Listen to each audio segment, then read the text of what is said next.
Magandang gabi mga kalingap. Reaksyonan po natin ang isang vlog ni Kalingap Rob, yung namigay sila ng ayuda sa mga apektado ng bagyong Christine, na kung saan hindi nila namamalayan na ando na sila sa lugar kung saan nakatira si Papa Franz. Bago po natin ito simulan, pakisuportahan po natin ang ama ng Kalingap na si Kuya Val Santos Matubang, at Edna Vlog, Kalingap Rob, at lahat ng mga legit na reactors ng Kalingap. Tara po, simulan na po natin mga Kalingap.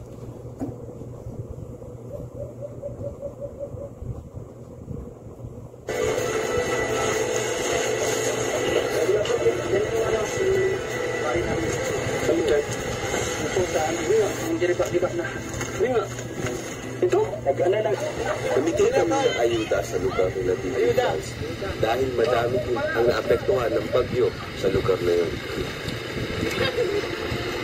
Basta mahulog yan. Ilang kayo magkakapatid? Di ba magkakapatid dito?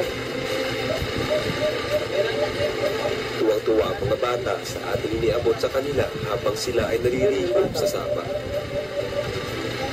Ang madaanan. Opo! Kuya! Ano ay may uuwi na sila sa kani-kanilang pamilya. Bigyan niyo, Kuya.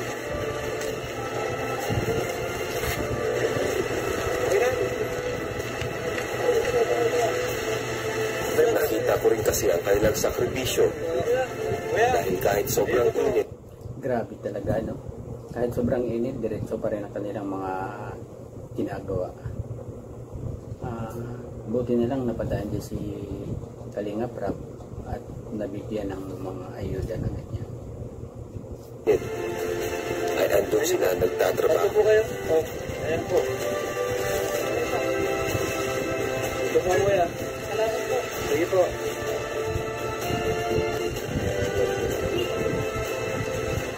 Bro, ayuda po.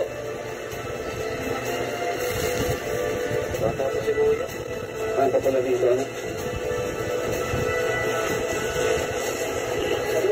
Talagang sinuyod nila yung yung lugar na yan para mabahagihan ng mga ayuda. Kasi alam nila na walang makakain halos ang mga nakatira dyan. Tuloy po natin.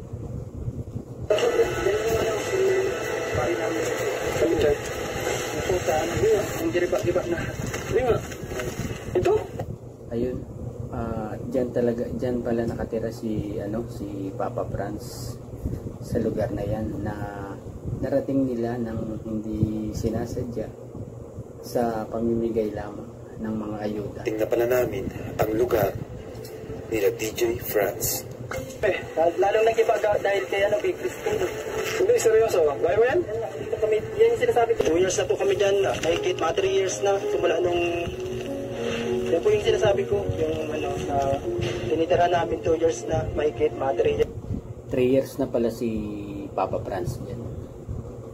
At matagal-tagal na rin silang ganyan ang kanyang tinitirahan. Years na. Ito. Kala ko sa Mercedes ka. Yung sa mama ko, tapos yung... Bilib din ako dyan kay Papa Franz, no? Kasi sa likod pala ng kanyang nagiging komedyante siya, masayahin. Sa likod pala nun ganyan ang kanyang nararanasan na hirap. Pati bahay nila hindi maayos. Bilib din ako sa kanya na itago niyan sa hindi niya dinadala sa trabaho kung anumang meron siyang.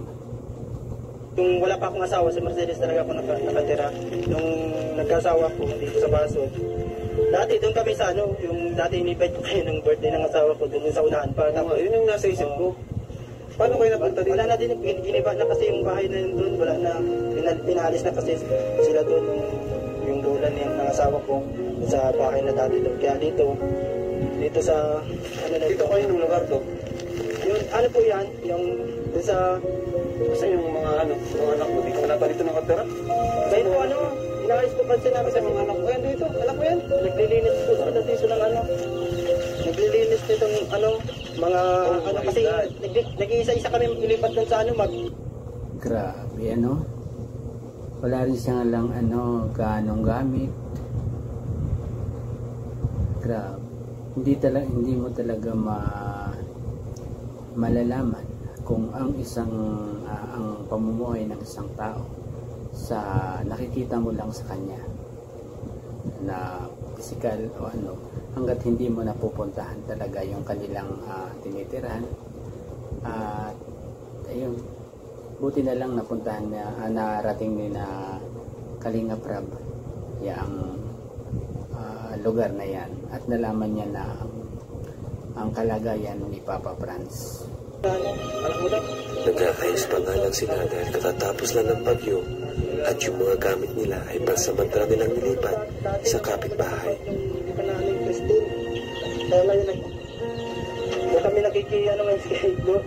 Si Papa Franz pala may dalawang anak, dalawang babae ang kanyang anak. Ay lola niya. Wala kayong permanent na dito pa yan. Ito talaga yung... Dito ako umuwi pag nag-ano ko. Kaya minsan hindi ako makalis agad. Pag nagmamadali pag minsan pa ako dito. Mga ginagawa ka. Marami pala ng bahay mo. Grabe, hindi talaga makapaniwala si Kalinga Prab na ganyan pala ang tinutuluyan ni Papa Franz at ng kanyang pamilya. Hindi siya makapaniwala. Nabutas na ng bagyong Christine. Pati naman ako. Kasi Kisaya yung pangalan. Mga 4 years Okay pa doon dati? Hindi pa nagbabagyong Christine. Lalo siya nagka-butas-butas. Nabutas-butas na siya. Kasi yung po ang gamit niya? Nililipat ako doon sa tinitirahan ni lola niya dito sa kabila lang din. Kakatapos lang din. Dinalig-dalig din niya lang tapusin yung bahay doon. Para takpilan na lang ng mga trapal, yung kaputi, para mailipat lang doon. Nilipat niyo muna yung mga gamit niya? Nilipat na po doon. Tapos din muna kami nag-ano ngayon. Fix it. Nagdala mama niya kay lola niya. Ito po sa si Daniela. Asawa ko po. Daniela. Ito si... In fairness, maganda rin ang asawa ni Papa Franz, no? Saka parang bata pa talaga. Bata pa siya. Bisaya, panganay namin, mga 4 years old, tapos ito, mga 3 years old si Rihanna. Kaya po, yun nga. Mukhang sa'yo pupunta doon. Salamat. Buti nga po at nakapasok ko sa inyo, Kalinga Prab sa K-Boys. Hindi ka naman sabi, nagkanto pala yung kalagayan mo, kala ko. Ito nga po yung sabi. Talagang hindi makapaniwala si Kalinga Prab, no? Hindi rin naging open si Papa Franz sa kalagayan nila. Siguro nahihiya din kasi tinulungan na siya ni Kalinga Prab na makapasok sa K-Boys. Salamat na lang kay Kalinga Prab. Ito ko minsan pag yung pag may nagtatanong sa akin minsan bakit hindi daw ako nagla-live kasi minsan yung internet dito yung signal sobrang hina talaga, loading ng loading, tapos minsan nahihiya din ako ipakita sa mga yung bahay namin yung ganyan. Minsan nagla-live na lang po, walang camera, lang siya yung bakit daw madilim ganyan. Kasi hindi ko po pinapakita talaga. Ngayon, alam na natin kapag nagla-live si Papa Franz kasi napanood ko rin yung mga live niya yan sa gabi, lalo na sa gabi kasi madilim pag minsan nakahiga siya, tapos madilim pag minsan ang background niya saging o kaya yung nasa likod nila na yung mahawa na niyugan, yun ang kanyang hindi niya pinapakita yung bahay niya, kaya pala ganun pala ang niya, ang kalagayan niya. Pag sa kanila na yung ganyan yung lugar, yung namin dito. Kasi hindi ka rin naman humingi ng tulong sa akin, hindi ka nagsasabi. Minsan po nga, yung pag nalilita ko, Kaya marami pa kasing yan dito, mga inaayos minsan yung bubong na Ngayon, alam na ni Kalinga Prab yung katayuan mo, Papa Franz. Matutulungan ka na ni Kalinga Prab. Lalo na dyan sa bahay mo, sa titirhan nyo. Kasi maawain niya si Kalinga Prab. Lalo na may mga anak ka, 2 babae pa. Tuklap yung mga trapal, lalo na pag nag-uulan, yan ang problema po namin. Pero itong dahil sa Christine, lalo tuloy na gano'n, kaya ngayon nakikisiksik kami dun sa tinutuluyan nila, lola niya. Pero okay lang po yan, Kalinga Prab. Dahil ngayon, meron akong trabaho sa inyo, pa din yan, kahit paunti-unti. Yan ang tama, Papa Franz. Maging positive ka lang lagi. Kaya Daniela, kumusta po kayo? Ay, nakita na tayo dati, di ba? Siguro pang ilan na 2 beses. Pero ngayon lang pa lang namin nakakausap. So, kumusta naman natin? Daniela dito, 2 anak niyo, And ganito yung kalagayan niyo pala. Hindi ko alam. Hindi pa kayo mamimigay ng relief dito sa may lugar niyo. Hindi pa namin mapupuntahan itong bahay niyo. Ngayon po, kahit pa paano ay nakakaano po, dahil po nakakasama na sa inyo si Franz. Noon po kasi wala siyang trabaho. Saan kayo kinukulang dito dati nung wala pa siya sa Kalingap, sa K-Boys? Mahirap din po. Kasi po wala siyang trabaho noon. Tapos nag-aaral din po ako. Kaya hindi po siya nakakasama sa inyo kasi po siya po ang nag-aalaga dito sa 2 bata. Ilang taon ka na ngayon? Ano po, 20. 20? Hanggang saan yung natapos mo? Senior high lang po. Senior high? Tinapos ko lang po. Pero gusto mo sana makapag-aral pa? Sana po. Kung hindi nagkaanak.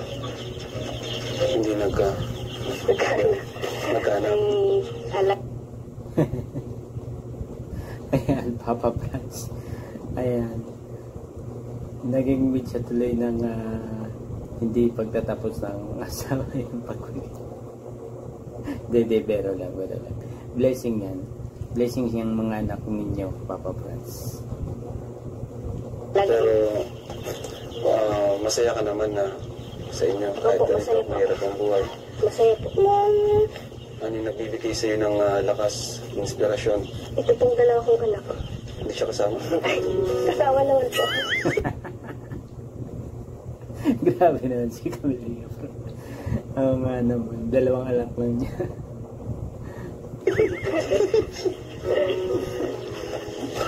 Ano pangarap mo sa inyong pamilya, sa inyong mga anak? Ano po? Maging maayos po. Makapag-aral din po sila soon. At makapagtapos po. Hindi na po magaya sa akin. Ay, grabe naman. Di pa naman huli ang lahat sa'yo. 20 ka pa lang. Pwede ka pang mag-aaral. No? 20 years old. Ibig sabihin, nagkaanak siya ng mga 16, 17. Lupit mo, Papa Franz, ha? Ano bang gusto mo sanang matapos?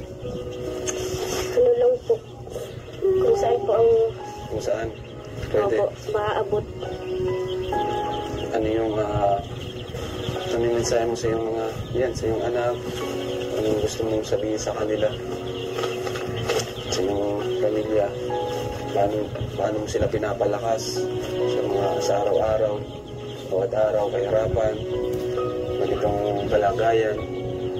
Ano yung palagi mo sa kanila sinasabi? Magpakatatag lang po. At Grabe, no? Dapat din siyang matulungan ni Kalinga Prab. Yung mag-asawa na yan ay Papa Franz. Kasi kailangan din talaga niya ng tulong. malalampasan din po itong hirap na ito. Lalo na po kay Franz. Palagi ko po sinasabi sa kanyang mag-ingat siya palagi. Tapos, sa kabila pala ng pagiging komedyante ni Franz, no? At tahimik, ito pala yung nasa likod ng mga yun. Ikaw, Franz? Tama Kalinga Prab. Sabi nga nila yung taong masayahin yung kaharap mo ay masayahin. Pag nag-iisa na yan, hindi natin alam kung anong nararamdaman niya, kung anong buhay niya, kung mag-isa na lang siya. Saan yung mensahe mo sa kanila bilang isang Yun nga po, lagi kong sinasabi yan sa kanila na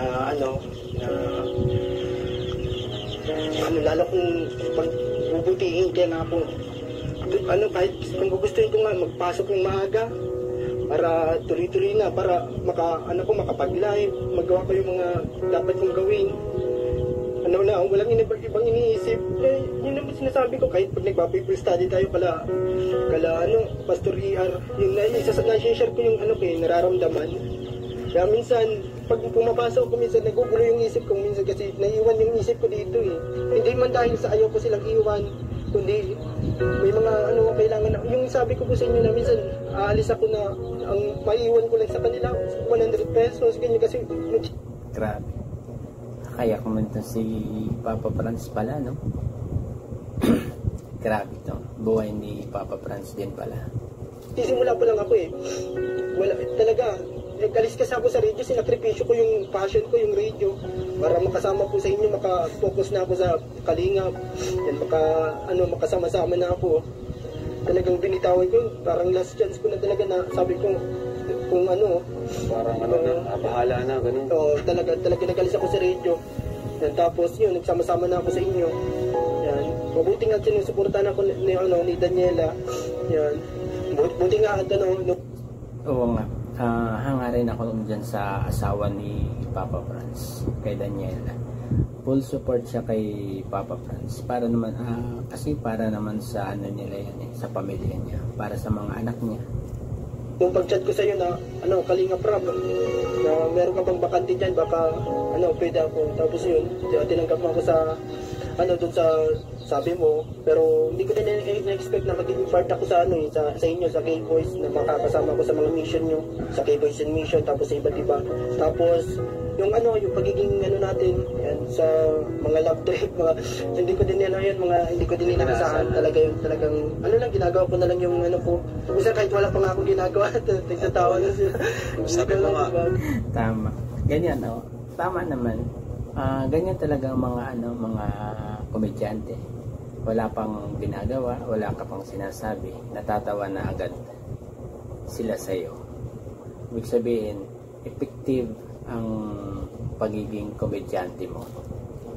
Masaramdam mo yung suporta sa iyo ngayon ng masaramdam ko talaga po yung suporta ngayon ng... Kasi marami ka kasi napapasaya, bro. Ikaw, Daniela, ano yung pakiramdam ng unang nalaman mo na tinanggap ko si Franz na sumama sa K-Boys? Masaya po ako kasi po matagal ko na po sinasabi sa kanya na na sumama. Magsama ka kaila Kuya Rob kasi baka nandiyan ang para swerte niya, Tapos yun, nung nalaman mo na nag-chat siya sa akin, sabi ko, sige bro, sama-sama ka sa amin. Masaya ka? Masaya pa ako kasi po matagal ko na siyang inihikayat sa inyo na pumunta. Malay mo soon, ganyan ka na din kay Kuya Rob. Yun. Grabe yung support niya, no? Apo. Positive thinking siya. Dati kasi mas nag-focus ako sa radio kasi passion ko talaga yan. Grabe talaga, no? Diyan mo talaga, minsan yan eh. Kung kumbaga minsan pinagdedebatehan din yan eh. Kung paglalab mo ba yung passion mo o doon ka sa... Tama Kalingap. Lalo na sa ganyang mag-asawa, pagdidebatehan talaga ninyo yan. Kailangan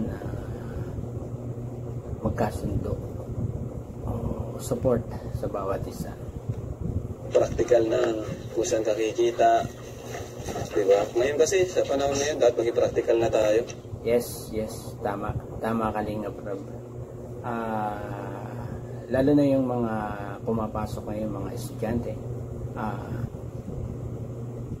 huwag nang maghangad ng yung kung ano yung gusto mo, kung mapapatagal din naman kung nagamitin mo yun. Doon na tayo sa madali, mura, Saka madali lang makapaghanap ng trabaho. Yung course na in ngayon, like IT, yan, in naman yan ngayon eh. Maging practical na lang tayo. Yung madali, maging practical. No? And kapag nakaipon ka, saka mo gawin yung passion mo kapag may ano ka na, extra income.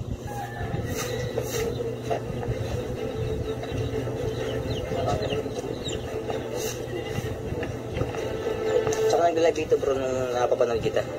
Dito ako minsan nalive bro sa may tabi nga na ito. Nagtatawa nga yung mga daluro. Bakit na dito ako nilalanggam na yung papo na sinasabit ko yung yung camera ko dito sa mga puno. Nagkakaroon na nga yung background ko dito. Yung background ko. Yan yung niyugan na background lagi ni Papa Franz sa live niya. Pag hindi yan, saging. Sa gabi naman, madilim. Hindi siya nag-iilaw. Na balinghoy, yung mga kamuting kahoy. Masakit naman ito. Matang to. Si Kisaya yung panganay namin, si Kisaya. Puro babae. Dalawang babae po. Mas ka, baby. Mas ka. Ito pa. Kami lang. Mas ka sa kanya. Kami lang. Salamat po.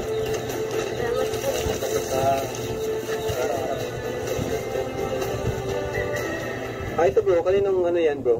Ito, bahay. Ito po, Kalinga Prab. Dito muna, nilipat namin yung yung lola niya, si Mama Susan.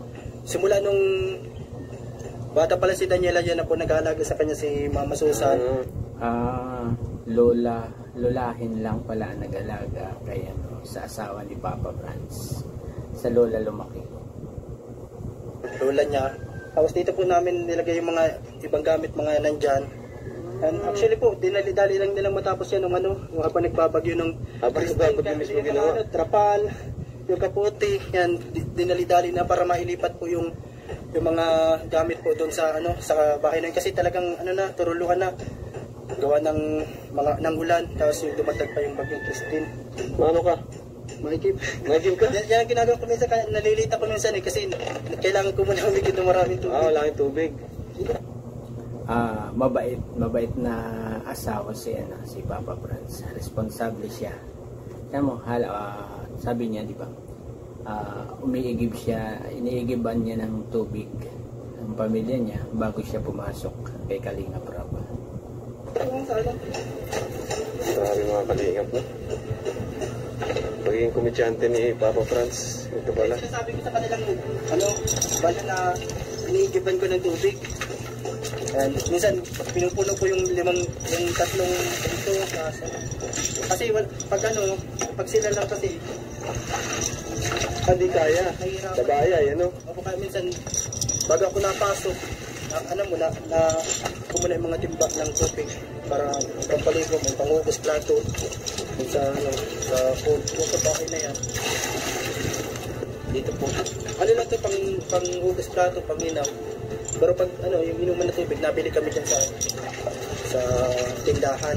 So, alam niyo po si Papa Franz, nagsisimula pa lang tayo ng channel. Nauna pa to sa akin, naging kasama ni Kuya Bal.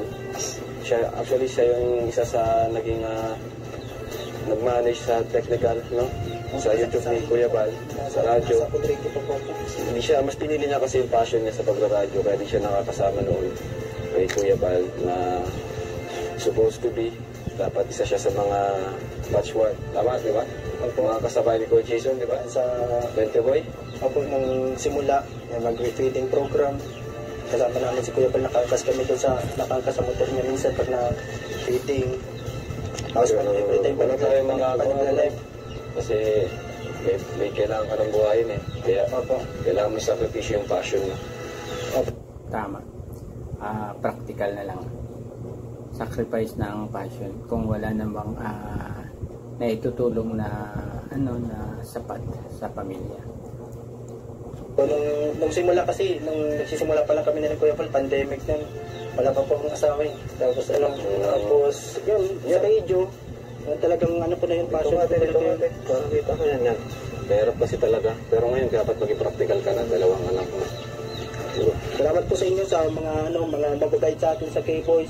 lagi natin kasama, mag-almusal minsan. Yan, siyempre napakano yung komedyante kasama natin. So, lagi na sa'yo. Siyempre, si Kalingap Edu, lagi rin sinasama yan si Papa Franz. Ewan ko lang kung nakasama siya sa pag-vlog kay Arjun. Kasi,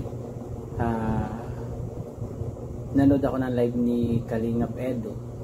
Si Papa Franz ang una niyang sinabihan na kung gustong sumama sa pag-vlog niya kay Arjun. Ewan ko lang kung siya ang nakasama doon. Daw. Yan ang lagi natin. Ano pa po sabi ko, nandito pa po sa bahay. Hindi mo na siya pinapansin. Hindi man. Pero na ko sa mga hindi man ako magtikonin na ano. So may bibigyan ko sa'yo. Para sa'yo to. Kasi Okay na po Kalingap Rob. Ayaw pa niyang tanggapin kasi nahihiya siya. Kasi sinisweldohan siya ni Kalingap Rob. Pero ang puso ni Kalingap Rob ay matulungin talaga. Kaya binigay na niya para sa anak niya, sa asawa niya. Kasi binibigyan niyo naman din ako pag nasahod. ano naman yun? Ito, tulong ko para sa iyong mga anak, sa asawa mo. Diba? Nakakahinan po kasi minsan, kapag nakakahinan po. Uy lang yan, oh. Akin na kamay mo. Para sa mga anak, nag-aaral ba sila? Ito po, ngayong pasukan na sunod, madikat na siya, yung pangalan namin. 1, salamat po. 2, 3, 4, 5, 6, 7, 8,000 pesos. Thank you po. Ayos. Yes. Salamat Kalingap Rob. At sa tulong mo kay Papa Franz. Napakabuti talaga ng puso mo at ng iyong ama na si Kuya Val.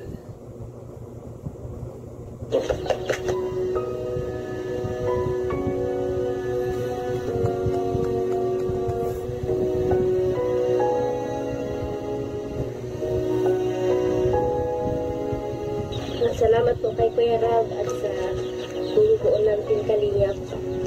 Sobrang malaking tulong po ito para sa amin. Tapos po kay Kuya Val, maraming salamat po. Hindi po dahil sa kanya. Wala po sanang ganitong tulong mo.